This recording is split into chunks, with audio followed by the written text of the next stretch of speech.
Alors la CSG, c'était au départ 1,1%.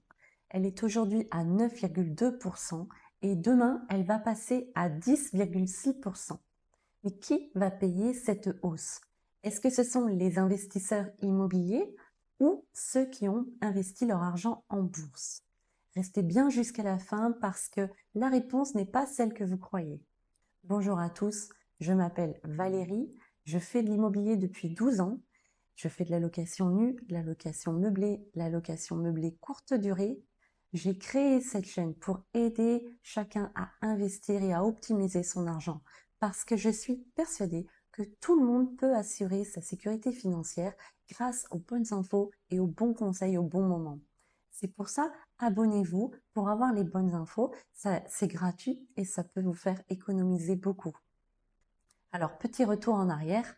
Au départ, la CSG a été créée sous le gouvernement de Michel Rocard en 1991. Elle était à 1,1% et elle était destinée au financement de la sécurité sociale. Puis, elle s'est étendue au financement de l'assurance chômage et elle a augmenté petit à petit. Quand le président Macron est arrivé au pouvoir, elle était à 7,5%.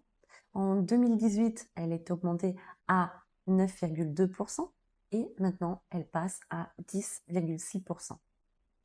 Alors, le vote a été très mouvementé parce qu'au départ, cette hausse devait s'appliquer à tous les placements fiscalisés et devait générer pour l'État une recette de 2,8 milliards d'euros. Mais le Sénat a rejeté cette version. Alors le gouvernement a proposé un amendement de compromis pour exonérer certains revenus et protéger les petits épargnants et c'est là que tout se complique. Alors la bonne nouvelle, c'est qu'il y a quand même des catégories de revenus qui sont exonérées de l'augmentation de la CSG. Donc parmi eux, il y a les revenus fonciers, c'est-à-dire si vous faites de la location nue, vous avez des revenus fonciers, là, vous continuerez à avoir une CSG à 9,2%. Également lorsque vous revendez votre bien immobilier sur la plus-value immobilière. Et puis, il y a les intérêts et les primes de certains produits d'épargne, les PEL, plan d'épargne logement, CEL et plan d'épargne populaire, et enfin les contrats d'assurance vie. Alors, qui sont ceux qui vont payer? Tous les autres en fait. Tous les autres vont être concernés par l'augmentation de la CSG.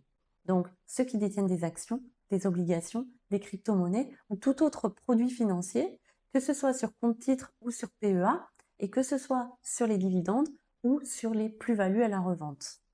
Et, point très important, les bénéfices industriels et commerciaux.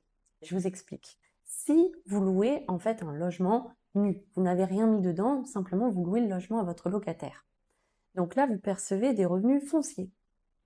Si vous avez mis du mobilier, de la vaisselle, bien là, vous avez des bénéfices industriels et commerciaux. C'est deux régimes différents. Ce qui a été exonéré, très clairement écrit dans l'amendement, c'est d'exonérer les revenus fonciers. Mais rien n'est indiqué pour les bénéfices industriels et commerciaux. Ça veut dire qu'il y a donc deux poids, deux mesures. Alors, la fiscalité immobilière était déjà assez compliquée, mais alors là, vraiment. Alors, les grands perdants, c'est bien sûr ceux qui ont placé leur argent dans des actifs financiers. Si vous en connaissez, n'hésitez pas à partager cette vidéo à ceux que vous pensez que ça pourrait aider. Et effectivement, nous, dans l'immobilier, on est un petit peu mieux protégés. Mais voilà, l'actualité financière change très souvent. Elle est compliquée. J'essaie de vous la simplifier, de vous l'expliquer. Et donc, abonnez-vous pour vous tenir au courant, à jour et prendre les meilleures décisions.